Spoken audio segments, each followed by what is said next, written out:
Over the past 6 months, I've been building this room out. And between scoping out the room and putting up the walls and accumulating the gear and taking the old gear and getting rid of it. And so a lot of this stuff has been sitting here. And I've been able to look at it, and it looks great. But I haven't been able to hear anything yet. So we're going to take it out for a spin. And what I've done here is I've pulled up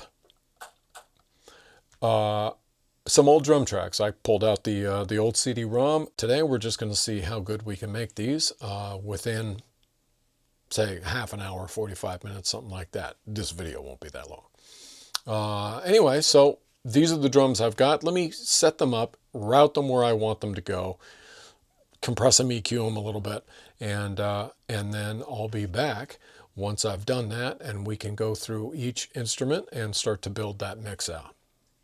All right, here we are. So let's start with the kick first.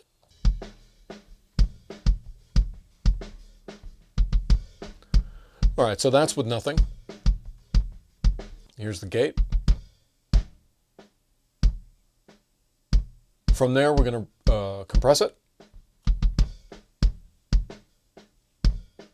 Now, I'm not killing this. It's 2 to 1. And it's bringing it down at the most by around 4. Then from there, we're going to the 1073.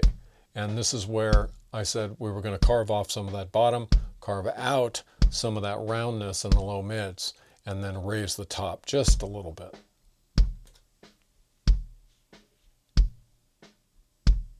All right, so the snare,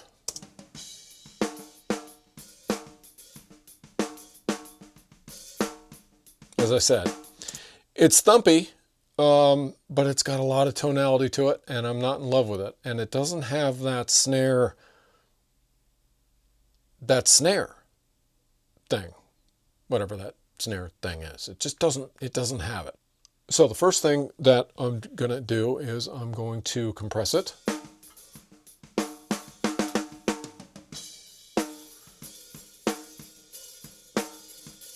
Then I'm hitting it with an EQ, and this really carves out, in. Now, obviously you can hear the difference there. That's huge. It wasn't enough. So I compressed again. Right, so now it's starting to tighten up. The final thing that I did here was I added another EQ.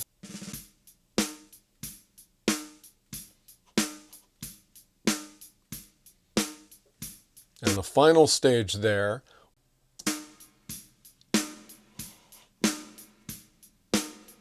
right, that's without it, and that's with it. Right, and I'm pretty happy with that. Put the kick in.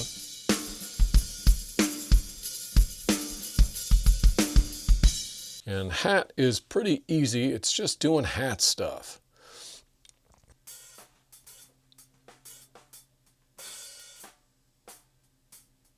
It's a hat.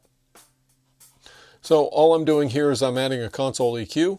Then after the fact, I added a compressor just to level it out.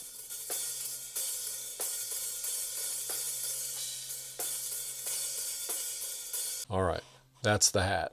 Ain't no big thing. What the hell, let's do the racks. I'm bringing the note up in the 2K region, and I'm carving 1/16 because it's, you want to get rid of that, but you don't want to lose the bottom, so I'm carving it. I'm bringing up the bottom and then notching out at 1/16.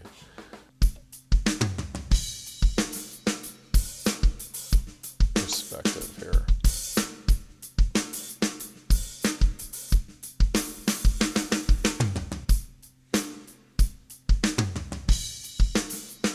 Okay, that'll make more sense once we get the room and the overheads in.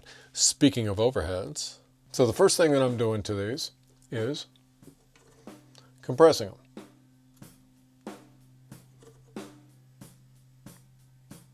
And then out of there, I'm going into the EQs. which is just adding a little 17 for air. And then I'm adding, where is it? Some 1.5, 1.6, something like that, just for the presence.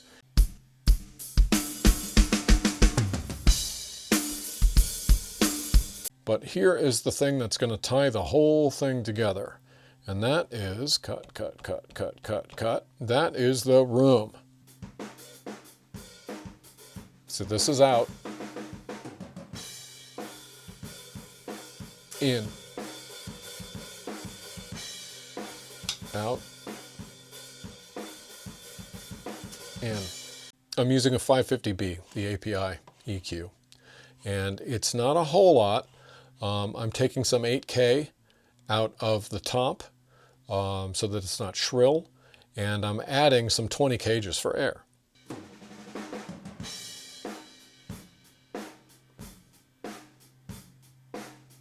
Listen to the whole thing. Excuse me. We're going to listen to the whole thing with everything on.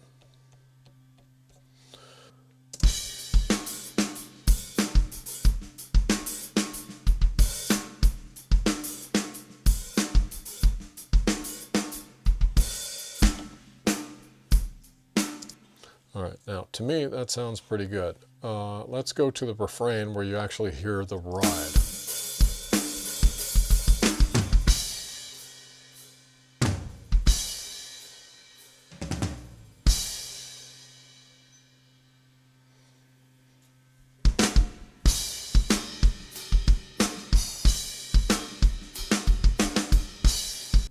Anyway, so those are the drums. I am pretty happy with what I'm hearing. Now, I tried going into the 542s, the Ruben Neve Designs tape saturators, and as the drum bus. I tried the red silk was a little brittle on top, and the blue was a little dull, and I thought, well, I could just EQ that out. But then, I don't know, I wasn't getting what I wanted out of it. And I felt like, well, am I adding this just so that I could say, oh, I used the tape saturator? Possibly.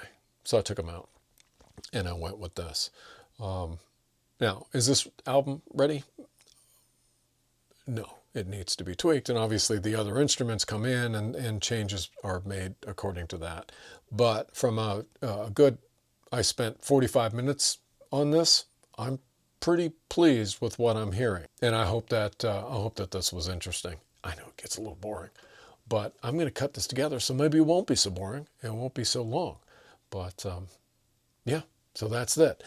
Next video I'm making is, man, there's a lot to talk about with the studio and the damage that got done. Had a water leak in the house, and it's not something you want to deal with, especially when you've got vintage gear. But I'll get into all that and dealing with the insurance companies and or company. If you think you're insured, you're wrong. So there's stuff to learn. It's going to be some important videos, things that you can do to protect yourself, not to protect yourself against the insurance companies, because there's nothing you can do, but to make sure that you understand what you've got and what you can do prior to there being any problem. I'll go into this later, but if you've got a Willie Mays card, baseball card, and you expect to get paid out because that Willie Mays baseball card was demolished, good luck with the insurance company. That's what I'll say about that. Anyway, have a good day, and I will see you in the next video.